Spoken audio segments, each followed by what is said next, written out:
After his brothers sold him to slave traders, Joseph was taken to Egypt. There his situation got even worse. When the slave traders arrived in Egypt, they sold Joseph to Potiphar, who was captain of the bodyguard of the king, or Pharaoh. God gave Joseph a special talent for organizing his work well. Because of God's blessing, everything Joseph tried to do, he did well. Potiphar was so impressed with his young slave's abilities that after a while, he made Joseph manager over his entire household. Joseph was even in charge of much of Potiphar's business. Joseph was young, strong, talented, and good-looking, but trouble would not stay away.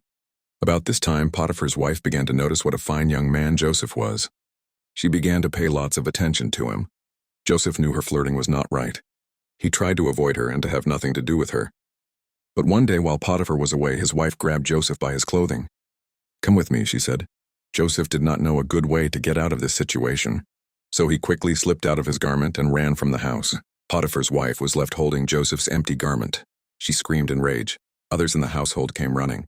"Joseph attacked me," Potiphar's wife cried. That evening when Potiphar came home, his wife repeated the lie using the other servants as witness. "Joseph attacked me. When I screamed, he ran away. See, here is his garment." Potiphar was so angry that he threw Joseph into prison, but even here, God blessed Joseph. Because of his talents and his good behavior, he soon was put in charge of the entire prison. Joseph was imprisoned unfairly, but God was with him still.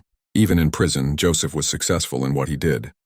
Sometime later, Pharaoh became angry with two of his servants, his chief baker and his butler. He had them thrown into prison. Joseph met them and became their friend.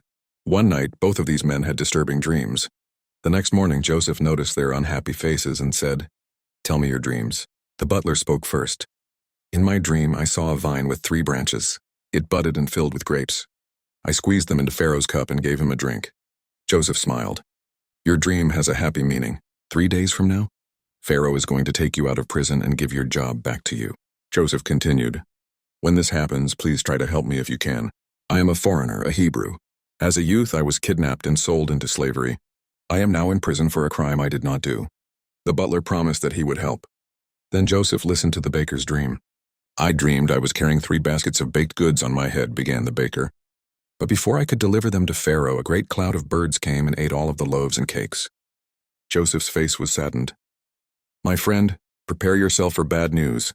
Your dream means that 3 days from now you will be put to death by Pharaoh's order." Sure enough, Pharaoh's birthday came 3 days later. He gave a party for all of the people who worked in his government and on his staff.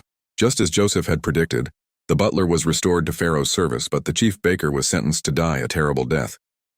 The butler, however, forgot all about Joseph and his promise to help him.